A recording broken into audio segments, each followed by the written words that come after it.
Striking box 1438 Franklin and Arctic Streets reported building fire at 266 Franklin Street. Response, engine 12, engine 1, engine 6, engine 13, ladder 5, ladder 1, north end chief in the rescue. That's engine 12, engine 1, engine 6, engine 13, ladder 5, ladder 1, north end chief in the rescue. Time of the box, 18:13 hours.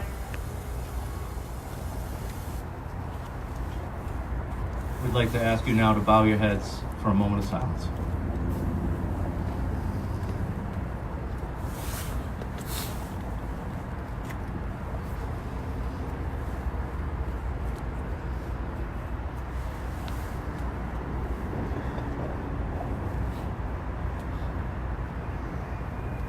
Thank you.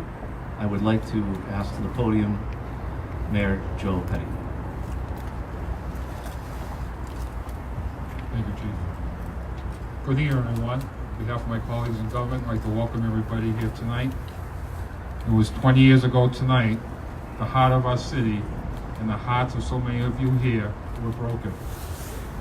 We are here to remember not just the lives that were lost that night, but those that were forever changed. Every one of us remembers where we were and what we were doing that night when we first heard of the fire. It is hard to believe that was 20 years ago tonight and a generation ago. Yet we still remember the sacrifices and bravery of Lieutenant Thomas Spencer, Lieutenant James Lyons, Firefighters Paul Brotherton, Timothy Jackson, Jeremiah Lucey, and Joseph McGuirk. Lives lost, lives shattered, lives changed forever that cold December night. The families of those brave 6 men were thrust in the public eye for the worst reason imaginable. I am proud that many of their children today serve the people of Worcester as their fathers did. I remember when the calls started coming in, while they fired at Franklin and Arctic Streets, how those calls became a flood, and with that torrent came confusion. What had happened, how, who. It was so much to take in. The reality of the lives lost that night was worse than anything I could have imagined. I remember the families of the firefighters gathered for days, huddled together against the cold December chill on the 290 overpass, waiting for news, hoping for the best, praying for a miracle. And in the aftermath, I remember the silent crowds of our city, lining Grove Street to Major Taylor Boulevard to DCU Center, with Chief Dennis Budd leading the Worcester Fire Department to the memorial service.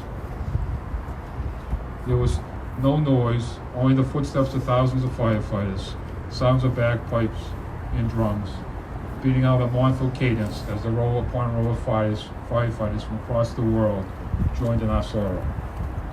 Hundreds of pipers and drummers from all over the country playing Amazing Grace and Minstrel Boy, while President Clinton and Vice President Gore stood shoulder to shoulder with Mayor Mariano, City Manager Thomas Suva, Fire Chief Dennis Budd, Local 1009 President Frank Raffa, the whole of America sharing in our city's grief.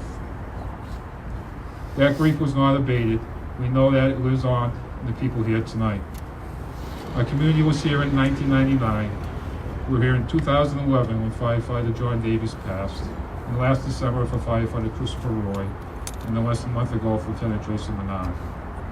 The sense of loss, of unfairness, of frustration, of sadness that we feel can never be explained. We stand together again tonight to remember as we did that day, and as we have for the last 20 years, and as we will for the next 20 years. We are Worcester, we are the heart of the Commonwealth, and our hearts aches this evening. Thank you for being with us tonight, and may God bless the men and women of the Worcester Fire Department and the city of Worcester.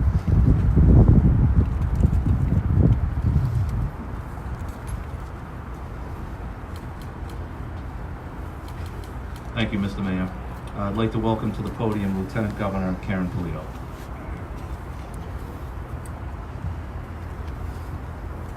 Good evening. It's an honor to be here with everyone tonight, and I wish to thank all of you for gathering here in the city of Worcester, the heart of our Commonwealth. I'd like to thank Chief Savoy, Mayor Petty, Manager Augustus, our clergy, I'd like to also personally thank Dennis Leary and his foundation for all the love and support you have shown to this community. Gathering tonight so close on the heels of the tragedy that took Lieutenant Menard's life, and less than a year ago, Christopher Roy, and before that, John Davies. We come to honor and show our respect and love and appreciation for our Worcester Six. Their faces, their names, their being have left an indelible mark on this community. And their names ought to be spoken and repeated as often as we can. Spencer, Jackson, Lyons, Lucey, Brotherton, and McGuirk. Our Worcester Six. All of them taken from us in the prime of their lives, enjoying being fathers and husbands and part of the brotherhood and doing what they loved and what they were so good at. Yesterday, I had the opportunity to stop at the beautiful tribute in Union Station, displaying their names and the 6 pillars that hold up Union Station. I want to thank Don Courtney and his team. What struck me was the organization of the tribute, but also the fact that these items were left here 20 years ago, and that people like Don and others collected these items, stored them, and remembered them. And to share them with the community today is a really special gift. The tribute's beautiful because it does display the outpouring of support near and far from people all over this country. It's powerful because it records our history. A night that we wish was very different, but it is clearly part of our history. And it's meaningful because it does tell our story. And when I was telling the governor about this tribute and the display at Union Station, I said to him, as I walked through the exhibits, that it just felt like yesterday that the event of 20 years ago was. I said it felt so real, and it felt like so close to where we are today. We all remember where we were that night. We remember the cold. We remember the smell of the smoke. We remember the chaos. We remember it like it was yesterday. And the Gov said to me, for your community, for this community, it will always feel like yesterday. It will always feel like yesterday. And I thought about that for a moment. And it feels like yesterday because of who we are, because we know it's important to remember it like it was yesterday.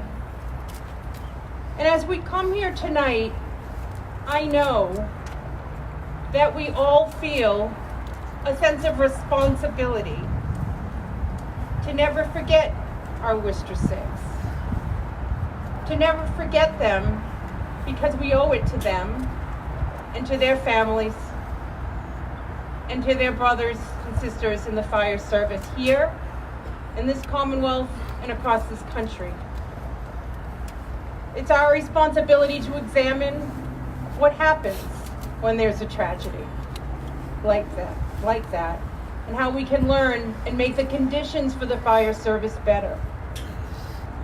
And it's our responsibility to always, always be grateful.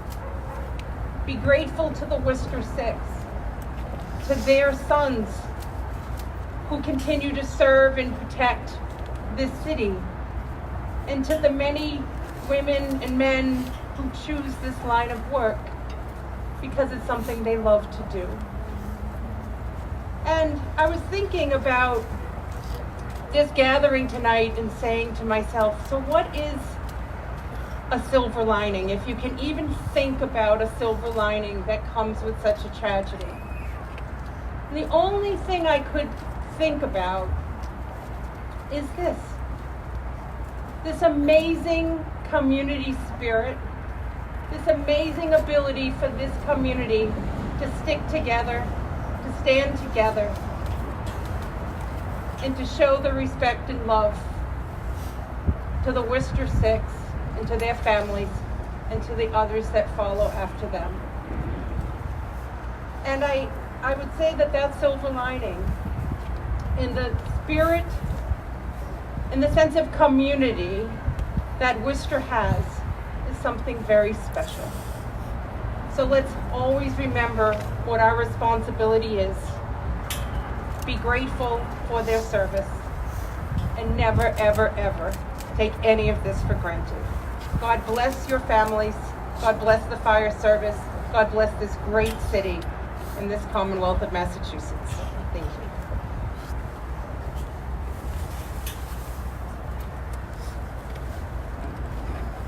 Thank you, Lieutenant Governor. I'd like to call to the podium at this time the City Manager, Ed Augustus.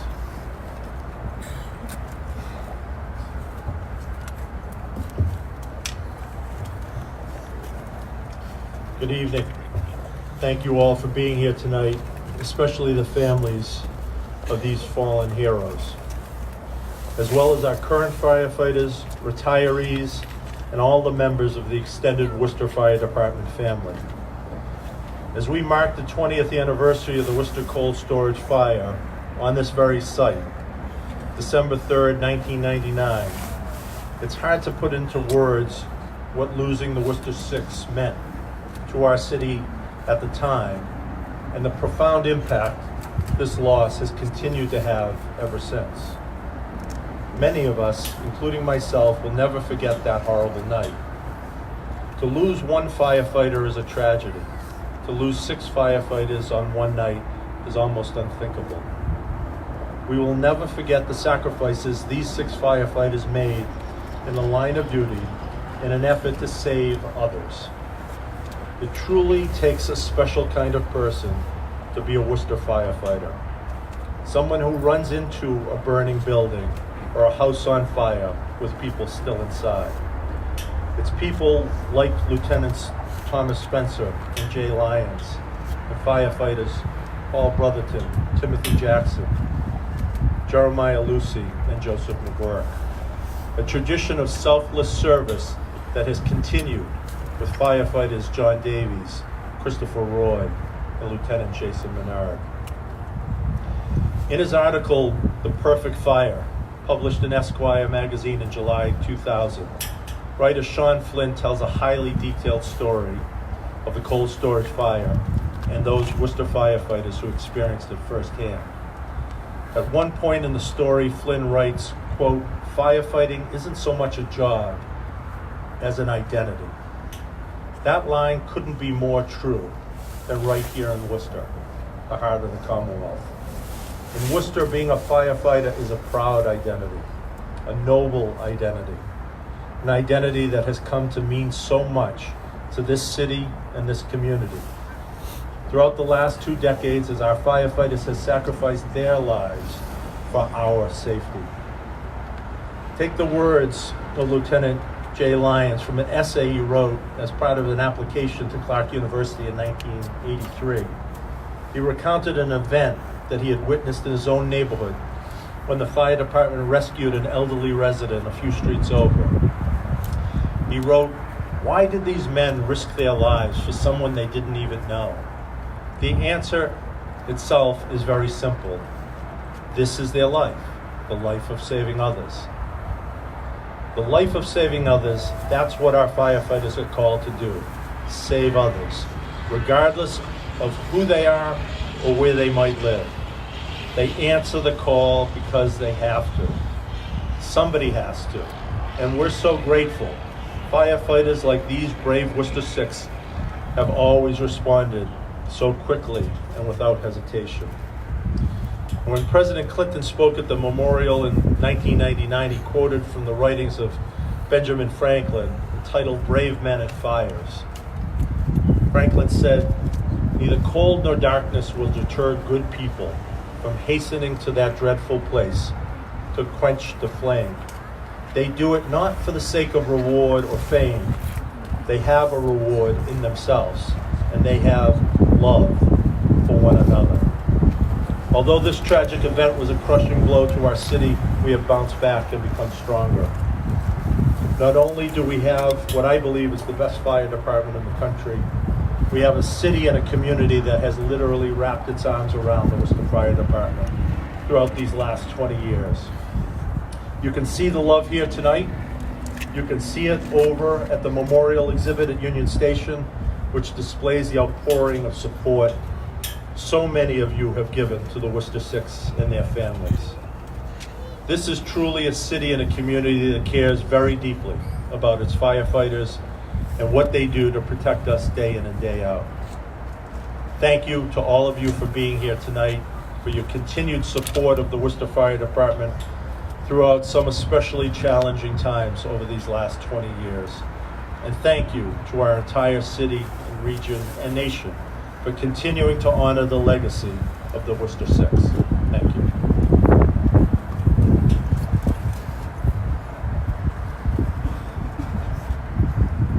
Thank you, Mr. Mayor. I would like to ask to the microphone now, Mr. Dennis Leary. Thank you.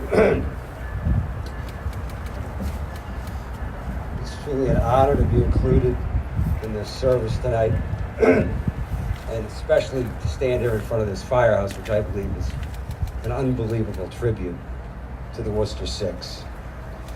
The Leary Firefighters Foundation is proud to stand shoulder to shoulder with the fire department and the courageous members of the Worcester Fire Department.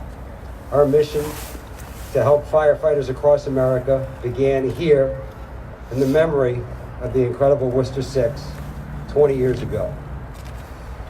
We have never forgotten these brave men and the ultimate sacrifice they made 20 years ago tonight.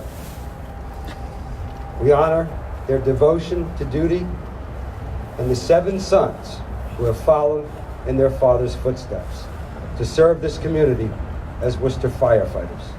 That is the greatest tribute of all.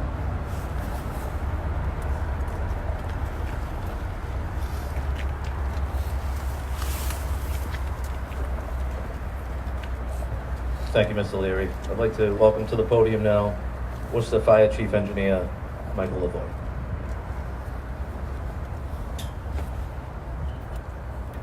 Good evening. I'd just like to make one correction, and I probably should have told the manager and the mayor this earlier when we found out. We checked the records and we found out that Tim Jackson was actually posthumously promoted to lieutenant in 2001. So, thank you.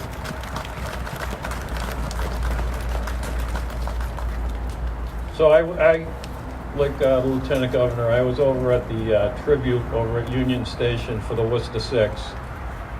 And I want to thank District Chief Gary Fleischer and Lieutenant Don Courtney for all the work they did. I also want to thank all the retirees and the firefighters that helped out over there. It was truly amazing and very emotional. When I was over there was one piece that struck me. It was a handwritten poster. I'm not sure of the exact words, and I apologize to the author, but it said, "Some of the most important things in life are invisible."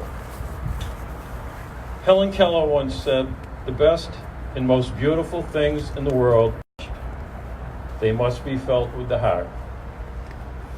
Passion, dedication, loving, caring, friendship, brotherhood. These are just some of the unseen important traits of firefighters. And 20 years ago, a fire put all these things to the test. The Worcester cold storage fire, the building from hell, was by far the worst tragedy we've ever seen. 2 homeless people reported in the building. Search and rescue was initiated. 2 of our members became lost and running out of air. Many of our firefighters then entered the building in a valiant effort to locate their brothers, some pushing it to the limit within seconds of their own demise.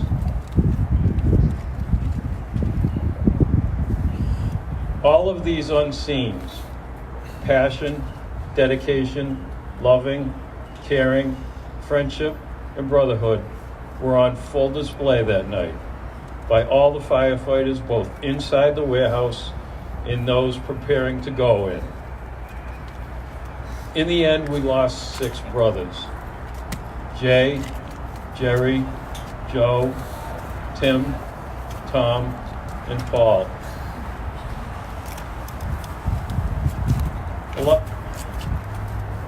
Over these past months and years, you've heard us talk about the things we've learned over the last 20 years.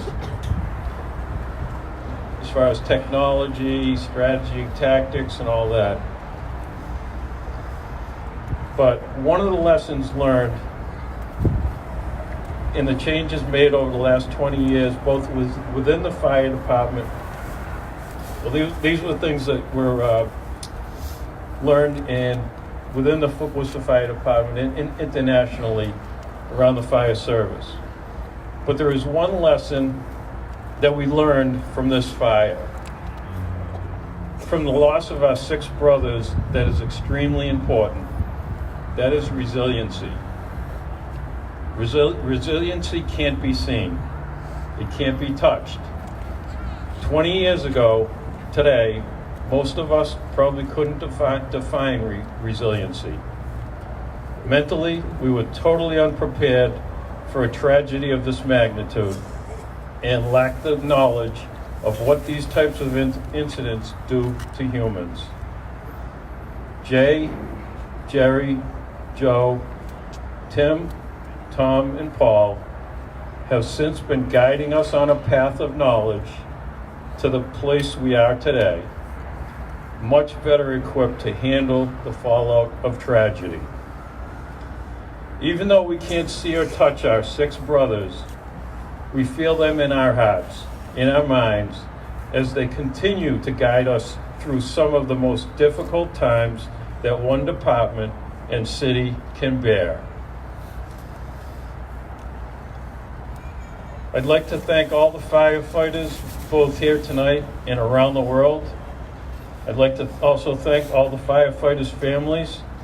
I'd like to thank the communities of Worcester and the surrounding communities. I'd like to thank our union brothers. I'd like to thank our elected and appointed officials, federal, state, and local. Thank you all for your support over these last 20 years. And I know you will all be there to support us as we move forward. But I would especially like to thank the men and the women of the Worcester Fire Department who continue to stand tall through tragedy.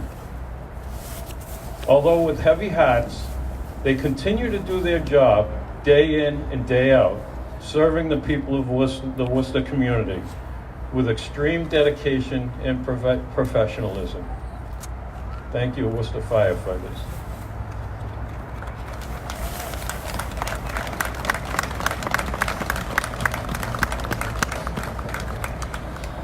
So in closing, Jay, Jerry, Joe, Tim, Tom, Paul, we love you, we miss you, and we will never forget you. Thank you.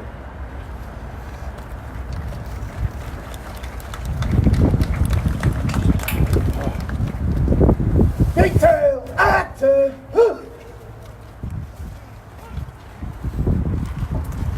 I'd like to invite to the podium Lieutenant Mike Lapani, President Local 1009, for the reading of the traditional bell ceremony.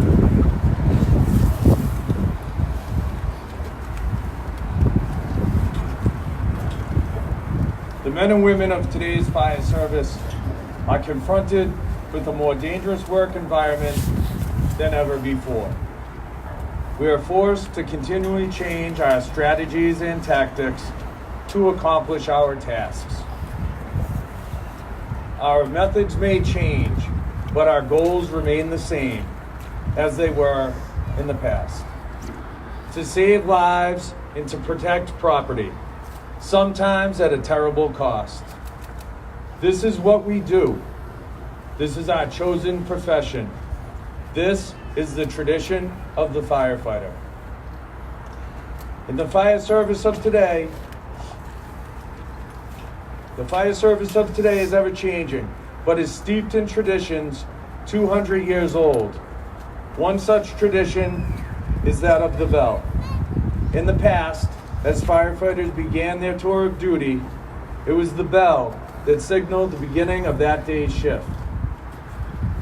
Throughout the day and night, each alarm was sounded by a bell, which summons these brave souls to fight fires and to place their lives in jeopardy for the good of their fellow citizen. And when the fire was out and the alarm had come to an end, it was the bell that signaled to all the completion of that call. When a firefighter died in the line of duty, paying the supreme sacrifice, it was the mournful toll of the bell that solemnly announced a comrade's passing. We utilize these traditions as symbols which reflect honor and respect on those who have given so much and who have served so well. To symbolize the devotion that these brave souls had for their duty, a special signal of 5 rings 3 times represents the end of our comrades' duties and that they will be returning to quarters. And so, 20 years later, the bell again tolls to those who have selflessly given their lives for the good of their fellow man. Their tasks completed, their duties well done. To our comrades, their last alarm, they are going home.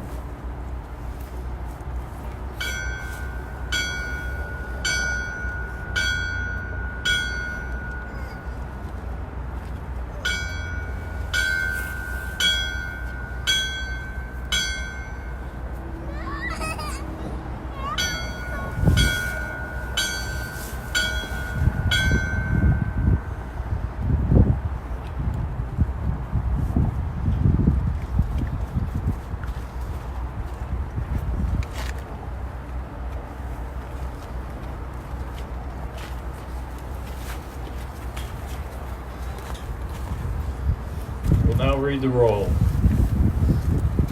Lieutenant Thomas Spencer.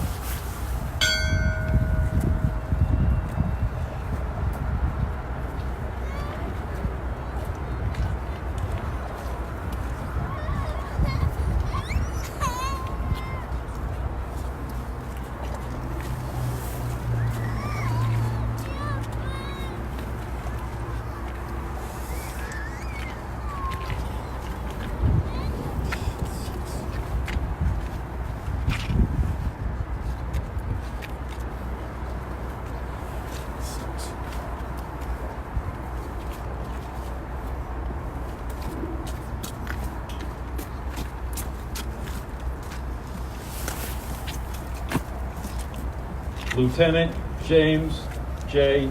Lyons.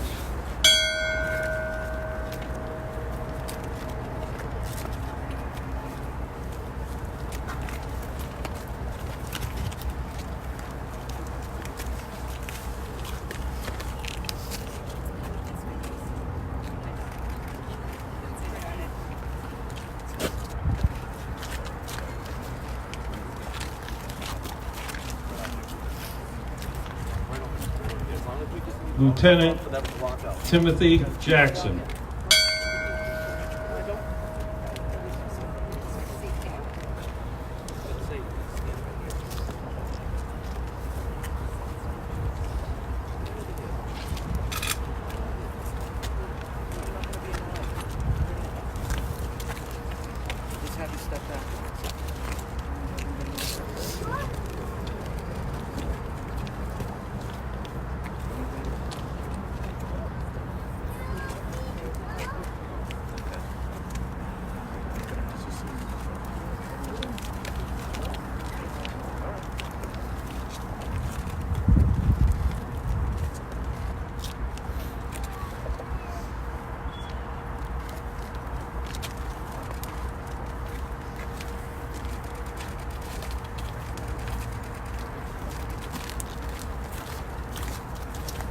Firefighter Paul Brotherton.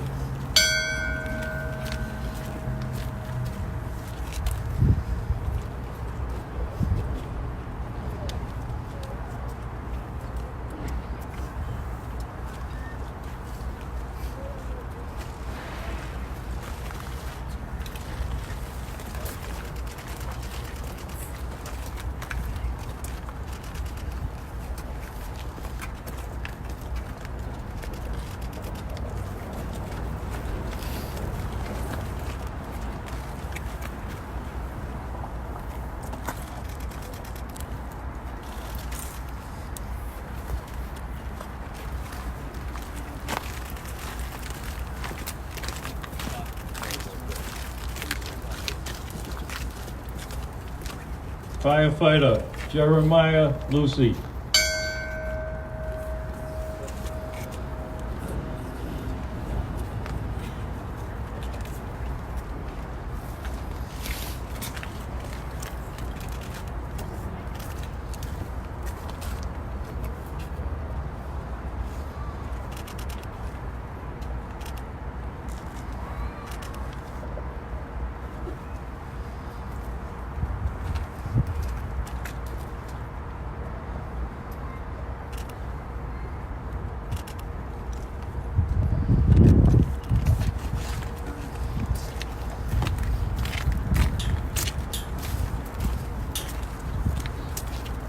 Firefighter Joseph McGuirk.